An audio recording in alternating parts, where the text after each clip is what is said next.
For the fans who have not yet started hearing his name, and get used to hearing it because you're going to hear it a lot. He's got a J. He's got a perimeter game. He can get to the hole. He has those skills. It's 7'4", 7'5" in shoes. He is so advanced skill-wise. There's just never been anyone like him. Rebound and shoot the three like he does, to move the way he does. No. We've never seen anything like this. Of course, you got to take this dude number one at 7'4" with those skills. Has the Wembanyama hype gotten way too big, or is this all an elaborate scheme by the NBA? I'm not saying he's going to be a bust. I don't think he's even overrated, but the amount of attention and coverage Wemby's gotten in the past year, even some of the comparisons, a 7'5" Kevin Durant, a 40% three-point shooter who doesn't need to jump to dunk the ball, a player who takes the concept of a big with handles like a guard to another level, were comparisons I found, and Wemby has never shot 40% from three before. Woj calling Wemby the greatest prospect in the history of team sports. I want to say since LeBron James, but it's even more than that, Woj. This is the most highly anticipated player to ever enter the NBA, and this is maybe not only the greatest prospect in the NBA's history, maybe the greatest prospect in the history of team sports. Sports media, the constant desire to say the bigger and crazier thing in order to get the most attention. For them, there is no such thing as an exaggeration. But if I asked who was going to be in the top picks in the 2023 NBA draft back in 2021, no one would have said Victor Wembanyama. All the attention was on Scoot and Imani Bates. But somehow, in less than a year, the NBA and NBA media made most NBA fans want to sell everything for their favorite NBA team to draft Wemby.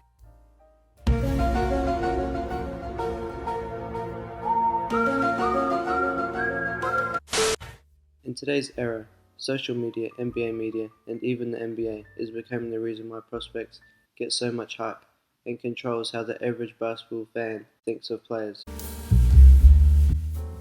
Looking at another similar case, the hype prospect of Zion Williamson.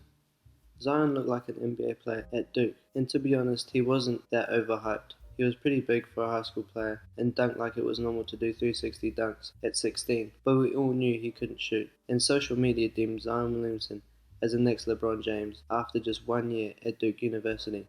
The problem with Williamson is that he can't find the court. He has been plagued with injuries, and in sports, availability is one of the biggest factors in living up to the hype, because you need to put up the stats and accolades by playing games.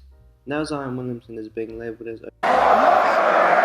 after losing out on playing time due to injury. That's after putting up a couple good stretches in the season he's been a part of. Downhill run, he restarted and then took a Zion. He's going to put it to the ground and try to get there. He'll get home. Williamson. And that's Now we're in the same spot with Wembanyama. Only 4 years after Zion Williamson, we're apparently getting a bigger, better player, and this time he's a better prospect than LeBron James.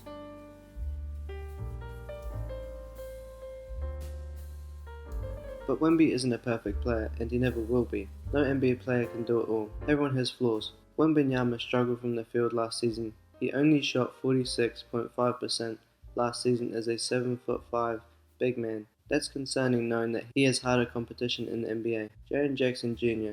had the worst field goal percentage by a center in the 2022-23 season at 50.6%. That's 5.5% better than Wemby. And Jackson had the worst shooting percentage in the NBA in 82 games. Not to mention the size difference in the NBA compared to the French League. Also, the three-point line is slightly further away in the NBA compared to the European three-point line. But no one points this out. As said by Draymond Green, it could only get harder for Victor to score. Well, some of the shit that I've seen, we're not letting him do that in the NBA. But you're not just dribbling it through me like the Harlem. Exactly. If he get to the league and because he's 7'5", he can't handle it as much as he want, right. Or because the three-point line is much further, his shot ain't as good as it's been. Mm-hmm. True. If all of that fails. Like,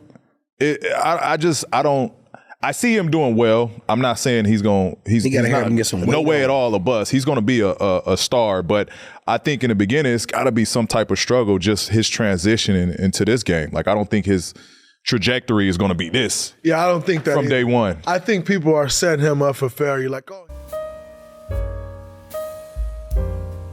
all the talk from the NBA and NBA media of we've never seen a player like Victor Wembanyama before. He is so advanced skill-wise. There's just never been anyone like him. To move the way he does, no. We've never seen anything like this from. What, a player that's 7'4" who can shoot threes, block shots and dribble? Like Porzingis in his first years in the NBA. Jennings throws it ahead to Porzingis. Oh, what a finish! A nice lunge and steal by Porzingis. What a move! What a shot! The steal by Jackson. Rejected. Oh no. Porzingis. Oh no. Porzingis tries the three. And he's having to shoot. Kick out. Porzingis, big three. Off the rim it goes. Lee looking alley-up to Porzingis. The unicorn nickname for Porzingis. Yeah, I'm taking full credit for that one. When a guy that can shoot the three, he's moving really well now. He can put the ball on the floor, get to the rim. He's shooting the three, shooting all types of shots off the catch. You know, he's expanding his game, man. You can really appreciate that. Or a player like Bol Bol, who is still showing flashes of talent. As a player over 7 foot who can dribble, block shots, shoot, and has a good passing game. High school basketball, really. He played at the Latin. First goes to Bowl. 3-point shot. 3-point shooting team. Think the matchup.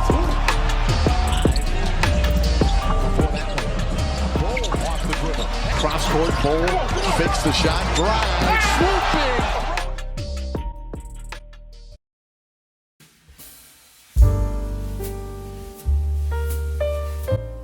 I'm just saying all this because they're blowing up everything about Wemby's game, and he hasn't played a season in the NBA yet, so we can actually see what he's good at, instead of the NBA and NBA media posting about how tall he is to everything, like he's the tallest player in the league. Got Rudy Gobert looking like a point guard. Well, they don't have players in the NBA that can make threes in a row, in a practice facility with no defense. The NBA hopes he does well, so they can start putting his name up for All-Star teams, or Rookie of the Year, and everyone's wondering why he made it over players that actually deserve it. Then they can show the couple highlights they've saved, so everyone just goes with it. They're going to want to put him on the All-Star team anyway, because he's Victor Wembanyama. He's going to get eyeballs for the sets. I would be shocked. But why don't we just appreciate what he can do well, like block shots and score inside the arc with his mid-range game, instead of trying to build a false narrative about his dribbling skill and three-point shooting. Then when we don't see him hit shots like this, everyone starts shooting him down.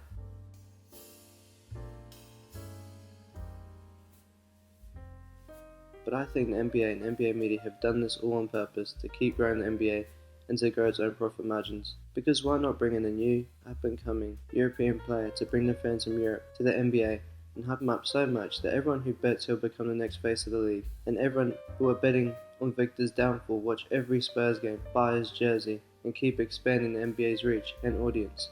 Then, when another prospect pops up, forget everything about what we said. This guy's going to be the next Michael Jordan or LeBron James.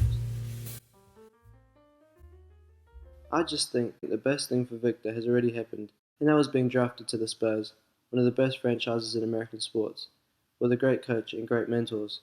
I think if he went anywhere else, we would have seen a decline in his popularity as soon as he started to play in a system that had big problems already, like the Rockets and Blazers.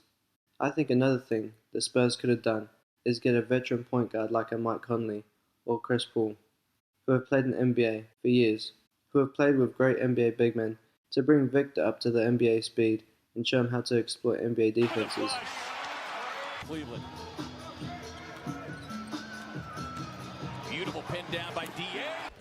But he'd like to increase his point productivity. Beautiful. Wembanyama could live up to all the hype and projections, but next time, hopefully, people don't label a player the greatest prospect of all time and set a level of expectation that's literally near impossible to reach. Not only the greatest prospect in the NBA's history, maybe the greatest prospect in the history of team sports.